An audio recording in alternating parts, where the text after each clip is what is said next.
जबलपुर में एक ऑनलाइन ठगी का अनोखा मामला सामने आया। यहाँ एक ठग ने एक शख्स की व्हाट्सएप पर अनजान नंबर से एक फोटो भेजी, जिसे क्लिक करते ही मोबाइल अपने आप हैक हो गया। कुछ ही देर में बैंक खाते से 2,01,000 रुपए निकल गए।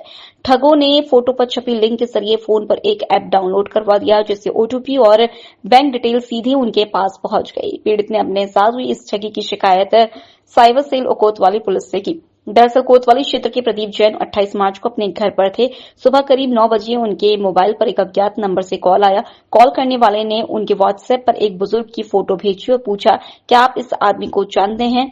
प्रदीप ने पहले मैसेज और कॉल को अनदेखा किया, लेकिन थोड़ी देर बाद फिर से वही कॉल आया और फिर वही सवाल पूछा गया।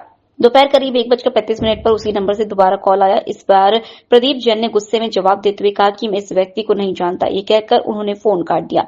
ऐप डाउनलोड होते ही मोबाइल हुआ हैक। कुछ देर बाद प्रदीप जैन के मोबाइल पर अपने आप एक कस्टमर सपोर्ट नामक ऐप डाउनलोड हो गया। इसी दौरान साइबर ठग ने उनका मोबाइल हैक कर लिया। दोपहर में उनके मोबाइल पर कैनरा बैंक से मैसेज अलर्ट आया। पहले ₹1 उनके खाते में क्रेडिट किए गए, फिर कुछ ही मिनटों में 1,00,000 रुपए और फिर 1,01,000 रुपए उनके खाते से डेबिट हो गए। प्रदीप को कुछ समझ नहीं आया कि यह सब कैसे हो रहा है। वे तुरंत बैंक पहुंचे और बैलेंस चेक किया तो उनके खाते से 2,01,000 रुपए निकल चुके थे। उन्होंने फौरन खाते को सीज करवाया और साइबर सेल में शिकायत दर्ज करवाई। हैदराबाद के एटीएम से निकाले रुपए। बैंक स्टेटमेंट की जांच में सामने आया कि यह ट्रांजैक्शन IVIVF नाम के अकाउंट के जरिए हुआ था। यह खाता कैनरा बैंक हैदराबाद में हाल ही में खुलवाया गया था। ठगों ने एटीएम के जरिए सारा पैसा निकाल लिया। प्रदीप जैन की फेसबुक में विशाल ऑनलाइन और जंतुन बीबी ऑनलाइन नाम से संदिग्ध लेन देन दिखाई दिए।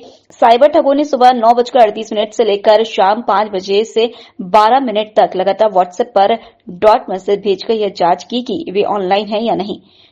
प्रदीप जैन के खाते से रुपए निकलने के बाद उन्होंने फौरन उसे सीज करवा दिया, लेकिन इसके बावजूद ठग ने 96,000 रुपए की एक और ट्रांजैक्शन करने की कोशिश की।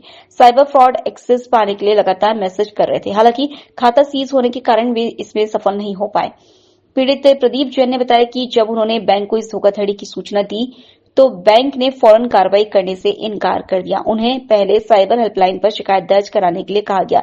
साइबर हेल्पलाइन ने भी तुरंत रिपोर्ट नहीं ली। ऐसे में अगले दिन बैंक में जाकर लिखित शिकायत देनी पड़ी। 29 मार्च को ही उन्होंने पुलिस को भी शिकायत दी। इस मामले की जांच अब साइबर सेल और कोतवाली पुलिस कर रही है।